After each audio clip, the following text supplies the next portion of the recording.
What's good, YouTube? It's your boy JusticeXFalls. We back at it again with another video, and today we're talking about my top 10 games for 2023. Keep in mind, keyword, my top 10 games of 2023, not your top 10 games of 2023. I probably haven't played a lot of the games you played. You probably haven't played a lot of games I've played. You probably have different interests in games than I do. So if you see a game on here, it's like, "Ooh, what's wrong with this guy?" Like, remember that is my list, and you could make your own list. You could go on your crib, cut on your webcam, upload to your YouTube channel, whatever you want for your top 10 favorite games. But these are my top 10 favorite games. Now, my criteria are games that I've played, preferably games that I've finished. There are a couple on the list that I have not finished, but most of the games I'm talking about, even outside of the top 10, because I'm going to do some honorable mentions and games I didn't like. Some of them I did actually take the time to finish. I at least put a significant amount of hours into playing them before giving my opinion on these games. So, with that disclaimer out the way, let's get into the top 10. So, the first game on the list, we're gonna go from 10 down. So, the first game on the list I have here is Immortals of Aveum. So, if you don't know what Immortals of Aveum is, it's a first-person shooter game with no guns. Now, what do you mean a first-person shooter game with no guns? So this game uses magic as guns. So you have a shotgun type magic, which is your red magic. You have the green magic, which is like your assault rifle, and then you have blue magic, which is like a pistol, which is like a long sniper rifle. So you get varying rates of fire and fire power as you go along. You got to find these things called sigils. They go on your arm, and you can channel the magic energy through it. Now, your character can control. Normally, characters can control one type of magic, but you're one of those characters that you can control multiple types of magic. You can control all the magic. So, the story is pretty generic and kind of boring. The highlight of the game is the gameplay, and yeah, the highlight of the game is the gameplay pretty much. So there's like color coded enemies where you can only defeat them with a certain type of color. So it has like a Pokemon type RPG kind of vibe. Like some stuff is resistant to other stuff. Same thing with the bosses. Some are resistant to certain things. And overall it was a pretty good fun game. But again, the story was generic, and the gameplay loop got repetitive. Like the enemy type started getting really repetitive, and it got a little bit cheesy towards the end because they're just throwing all these bullshit hit sponge type enemies at you, and then they throw in like multiple boss type characters as regular characters, and they have limited hit windows. So I died a lot playing this game, but overall I have fun playing the game. So yeah, that's Immortals of Aveum at number 10. So Mortal Kombat 9 is the number 9 game on my list. So Mortal Kombat 9 blooper. I don't edit my shit. I just keep it up. Mortal Kombat 1, sorry, is number 9 on my list. So Mortal Kombat 1, that's a game that I finished along with Immortals of Aveum. I finished that game too. It was fun. It was a fun story to play through. I played a couple online matches. I recently did a PlayStation Portal video where I was playing with Omni-Man, learning how to use Omni-Man. I was playing with him for a little bit off screen. The DLC characters are gonna be fun to use. I gotta Quan Chi dropped. By the time this is out, like Quan Chi had already dropped, so I need to practice with him and see how useful he is. But yeah, it's just a fun game. They take it back. They're taking the story all the way back to our origin story, where Liu Kang is like God of the world. He created a world where everybody could live in peace, but another variant of Shang Tsung or whatever, some other bullshit happens, and you gotta fight, and you gotta take back the world. The ending sequence is fire. Like, I'm not even gonna spoil nothing for you. Just play the story mode. Then you have the conquest mode, which is more of like a like you go through these levels and you do certain challenges and you fight certain enemies. Sometimes they have certain buffs. Sometimes you have certain buffs. Sometimes you have certain debuffs to make it harder and things of that nature. So that game was pretty cool. I had a lot of fun with it. I still play it here and there. I love fighting games. This is one of 2 fighting games that are on the list, and one of like 3 of them that I mentioned in total. One of 4 that I'm going to mention in total in this video. So Moving along, you got Robocop Rogue City 8. And I've been noted to say that this game story, single player, is better than Call of Duty. I haven't played Call of Duty yet, but I heard that the story got like a 3 from like IGN, and people were trashing it.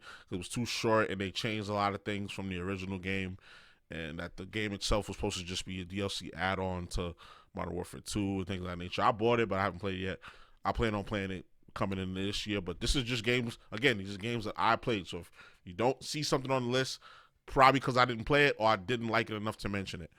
Like, I'm going to just get this out the way now, matter of fact. I'm going to get this out the way now. I did not play Baldur's Gate 3. I don't even own it yet.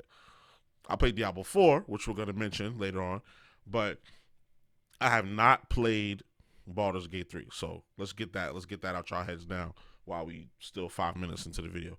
So next up, so Robocop Rogue City, great story, great controls. It got a little bullshit at the towards the middle, towards the end. Like as far as difficulty, I had to like cheese my way through it, kind of, but I made it through, and it was a fun game. It was like it was a vibey game. Like you really felt like you're Robocop, and you really shooting shit up, and you're really like damn near indestructible. Anything they throw at you, you're able to defeat it. There was just one level where there was like a bunch of snipers shooting at you. And there was another level where it's like a warehouse full of robots that are supposed to replace you, and you got to beat them or whatever. Other than that, cool story. I would think they should probably put out another one. I would play a Rogue City 2 or some other type of game, because wasn't there like 3 RoboCop movies or something like that? I don't remember. But yeah, so that's number 8. Now number 7 is the Expanse, a Telltale series. This year I really got on my Telltale shit. Like I played the Batman ones, I played The Wolf Among Us, finished it. Played the Batman ones, finished it, and now I played the Expanse, which came out this year. It's like a sci-fi show. I never really heard of it until I started seeing ads for Telltale games, and I saw the ad for this, and I copped it, and I was not disappointed. The story was dope, left us on a bit of a cliffhanger, so I'm expecting some DLC. And if you've never played a Telltale game, I recommend you play it. I feel like you could play any of them, and it'll suck you into the universe and the gameplay mechanics that this game has. It's like very very much narrative driven, so it's more like it's mostly quick. It's all quick time events for the most part. There's a little bit of traversal here and there where you got to look for clues and shit like that and investigate people. So if you're into that kind of thing, I would definitely say go for it. If you're not, and if you're not, you've always heard about Telltale games, or you just need something different to play, I'd recommend that. So next up is Armored Core 6. So Armored Core 6 is a game that I had not finished, but I love it so much I had to put it all the way up at 6 because it's such a dope game. I like anything that have to do with mechs in it. I grew up watching Gundam and shit like that. I grew up playing Armored Core, where you had to like take the control. You had to take the controller, and you had to like, and I mentioned this before, but like you had to take the controller and you had to play it backwards like this, like for the optimal way to play, like just because how the controls were set up. Like they was marketing the game to be played that way. So that's showing my age a little bit, but I don't care. I'm 32. I'm still looking good. Still looking 25. You feel me? But yeah. I have yet to finish it, so I have yet to see what it fully has to offer, but from what I played, beautiful game, and I will get back to it sooner or later. Next up is Street Fighter 6. Street Fighter 6 is an awesome game, beautiful game. It gave you like a whole 40-hour story mode, which was super unexpected, but I'm glad they gave us that. That was really cool. Like a really fleshed out story mode where you create your own character and you're inserted into the world, into the lore, into the canon of Street Fighter. That was cool. Like I played a lot. I streamed that game a bunch, so you can go check my streams. All of these games that I'm talking about right now, I either streamed it or did a video on it. So you can find it on the channel. You can find it on my channel if you just type it in. So yeah, Street Fighter 6, man, great game, great mechanics. Street Fighter's always been one of my favorite game series of all time. So moving on along, we got Final Fantasy 16, which is number 3, the number 3 spot. But no, I'm skipping. Hold on. I'm skipping number 4. Let's number 4. The number 4 game on the list is Starfield. So Starfield was a great experience. I'm gonna be honest. I wasn't a fan on how the main plot line ended, but some of the side plot lines that I did, some of the ones that I did complete, I completed about 3 of them, 3 or 4 of them. Amazing, amazing, amazing storytelling, amazing voice acting. I did run into a few glitches and bugs here and there, especially when I first got the game. I had to make a how-to video on how to get it installed and get it fixed because it was buggy. You know how Bethesda is. But Starfield was a great experience. I like the weapons, I like the abilities that you get in the game. I like the different suits that you could put on. Great story overall. As far as like bringing in the side stories and the main story, but the main story ending was a little underwhelming for me, and the new game plus was a little.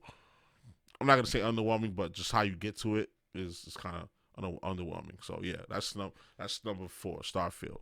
Now we're at number 3, Final Fantasy 16. One of the best music of any game I've played this year. Final Fantasy 16 has an amazing soundtrack to the point where I purchased the soundtrack separately on its own just to listen to in my own leisure time.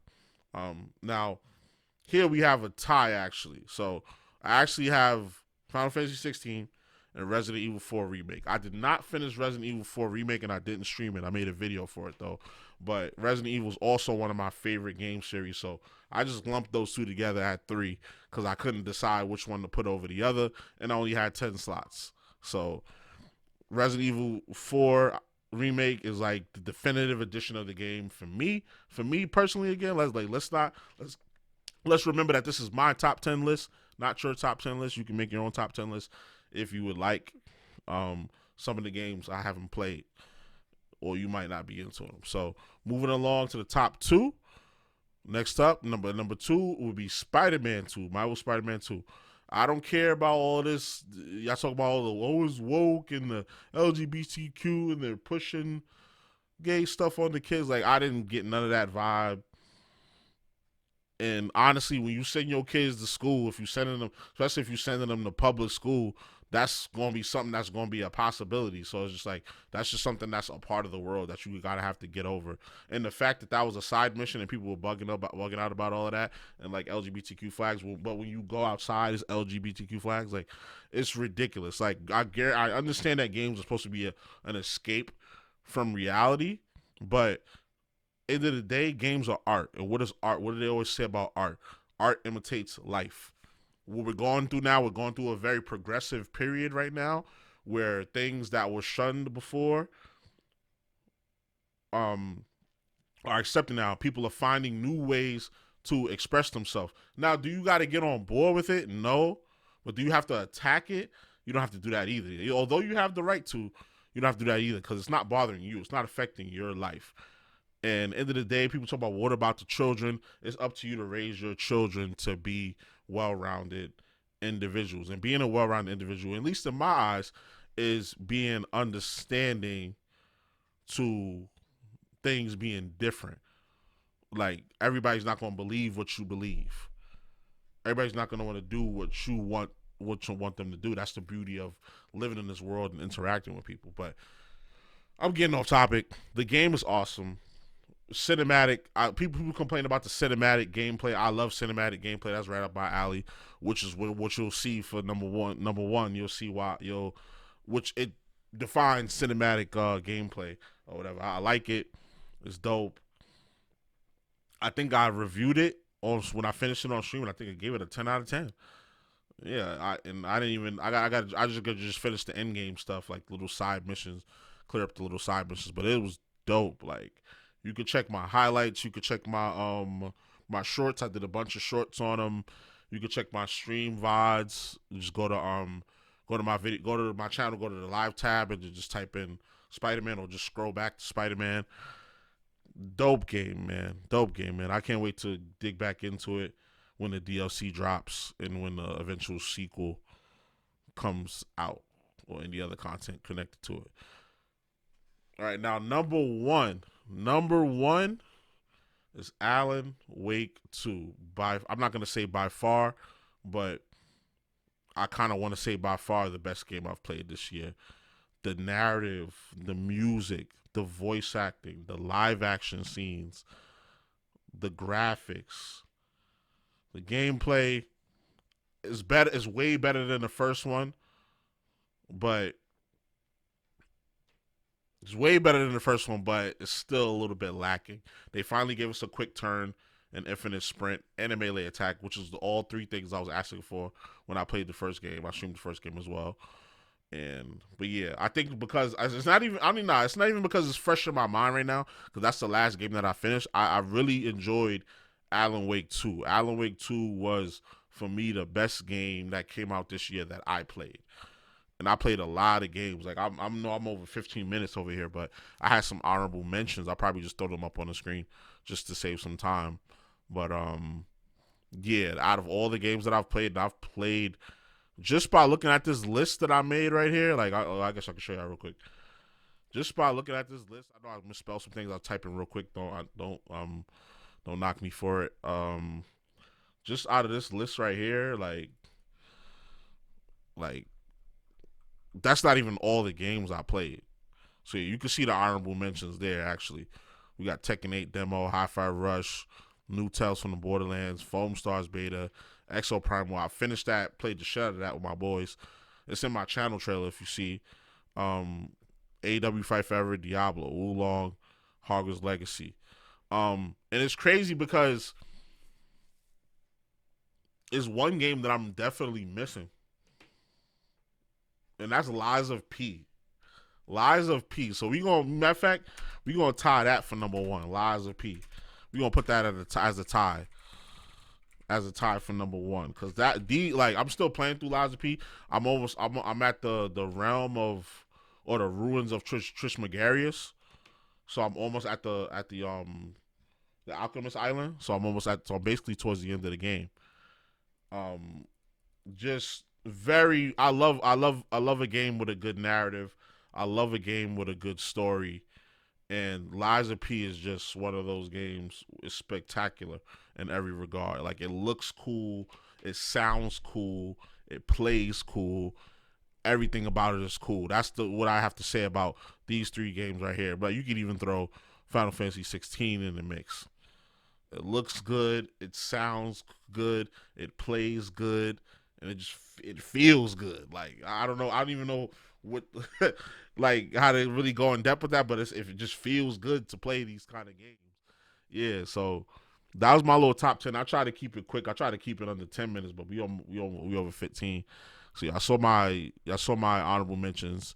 And then you see the games I didn't like. I'm not even gonna talk about the games. I can make, if y'all want me to make separate videos for the honorable mentions or did not like, I'll do that. But just write out in the comments. But did not like Redfall. That shit was trash. Assassin's Creed Mirage was boring. Story wise, gameplay and all that. Well, the gameplay was fun, but it got boring after a while. But the story was definitely trash. And then the Texas Chainsaw Massacre, that game was ass. It's a ripoff of Dying Light, but they just tried to switch some things around. But you get to work with more killers. But yeah, and that's it. Those are my top 10 games of 2023. Out of all the games that I played, these are the ones. I know there's 12 games there, but yeah, these are all of the top games that I've played this year. So y'all let me know what games y'all played this year and what games I might have missed. I know I missed Baldur's Gate 3. That's the big one. That's the one I was winning all the game awards and stuff like that. But let me know some other games I might have missed that you think I should check out, because I do have a back catalog of games, and I'm constantly adding to it and constantly working my way through it, like off stream when I'm not making content and stuff like that. So I'm all down for recommendations. So let me know. So you already know the vibes. Like, comment, subscribe, all that good stuff. It's your boy JusticeXFalls, and we out. One.